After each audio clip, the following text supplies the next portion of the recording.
Can blame sharing help erode bitterness, still making presence felt, although determined greatly towards reconciliation efforts continuing against all odds? Bearing the weight of betrayal feels like endlessly walking up a steep slope. The bitterness is an uninvited guest, stubborn and persistent. Despite my efforts to reconcile, it lurks around, threatening to pull me back. Should I share the blame? Can it ease this bitterness, or will it disrupt the fragile equilibrium I'm striving to find? If stories exist of successful comebacks, defeating guilt and treachery, strengthening bonding foundation unexpectedly, then do such miracles happen authentically and practically? In my pain, I stumble upon stories of healing, of miraculous comebacks from betrayal. These tales sparkle with hope, whispering of relationships strengthened unexpectedly amidst guilt and treachery.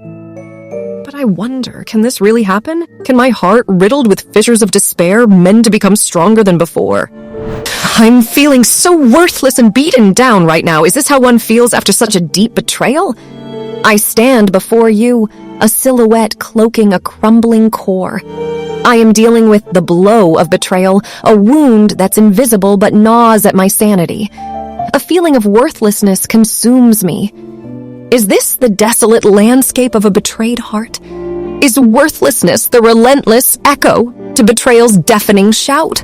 Will the way my partner touched that other person keep playing in a loop, in my thoughts even if we try to reconcile? My mind is a relentless theater, replaying the scenes of my partner's infidelity. The way they touched another, an indelible image, seared into my thoughts. Is this the price for attempted reconciliation? A mental montage that won't cease, even as we try to stitch the tattered edges of our relationship back together? Does their regret, remorse, or guilt matter anymore when infidelity entirely shatters trust?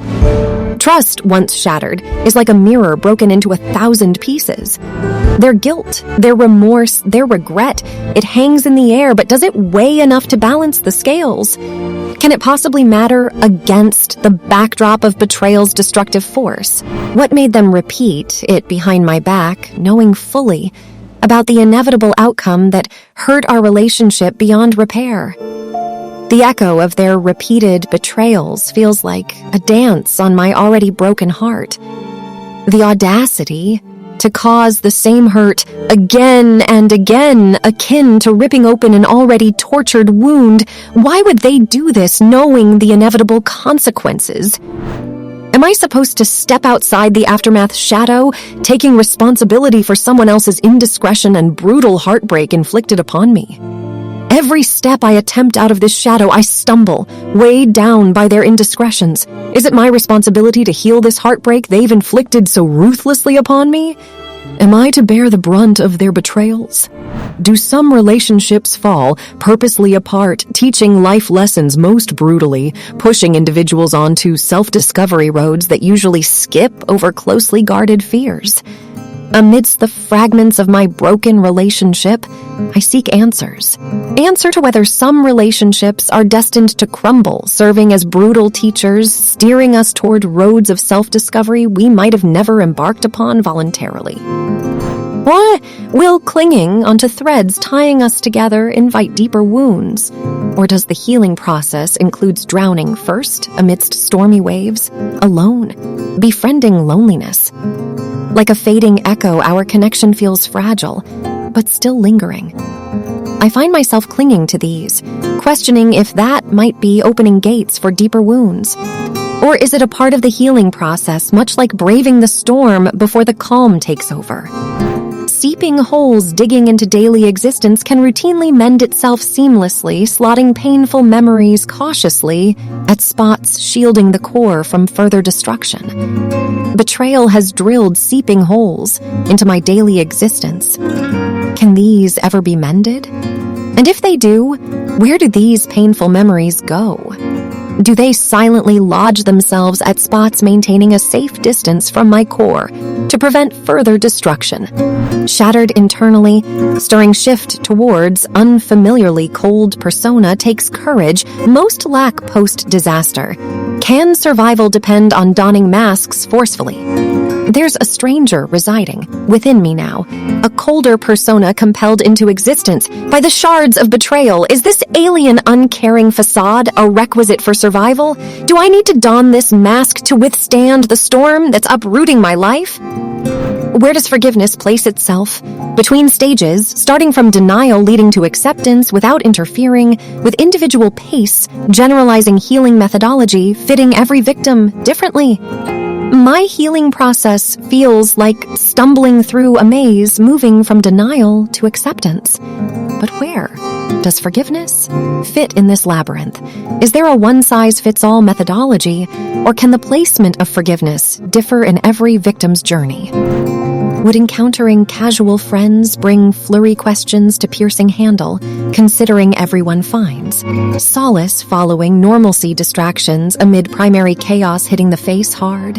Encountering friends in the aftermath feels like a battle of its own, birthing a flurry of piercing questions. Amid the chaos wreaked by betrayal, everyone seeks distractions, avenues to reclaim normalcy. But can such encounters leave me standing in a more chaotic storm than before? Can the counseling route lead anywhere beneficial rather than adding monetary concerns to existing pool overflowing? Worries already barely concealed underneath affected calmness. Like a leaf in the gusty winds of worry, the idea of counseling teeters on the edge of my thoughts. Can it be a potential anchor offering beneficial outcomes, or will it just add another monetary worry to the overflowing pool, barely concealed beneath the calm facade I wear?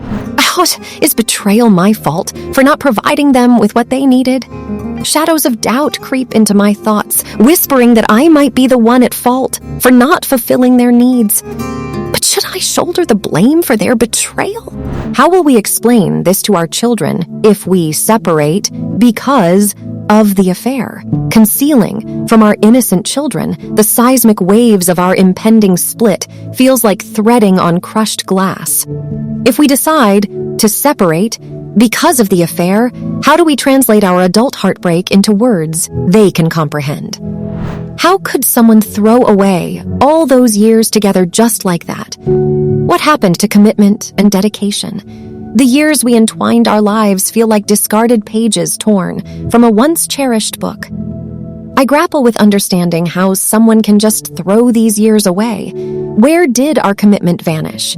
Did the dedication dissolve into an inkless whisper? What should be my response towards friends who still interact with the person who has caused me so much emotional pain?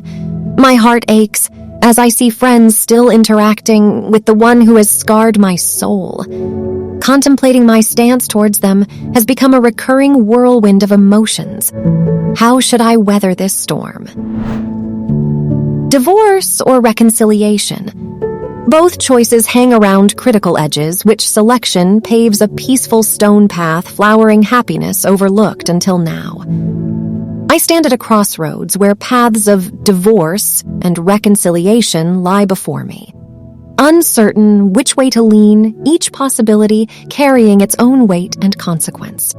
Which choice will lead me onto a serene path strewn with blossoming happiness? Why does society view cheating differently when the man steps out than a woman, crosses the lines, asking forgiveness quickly and resolving issues conveniently at times?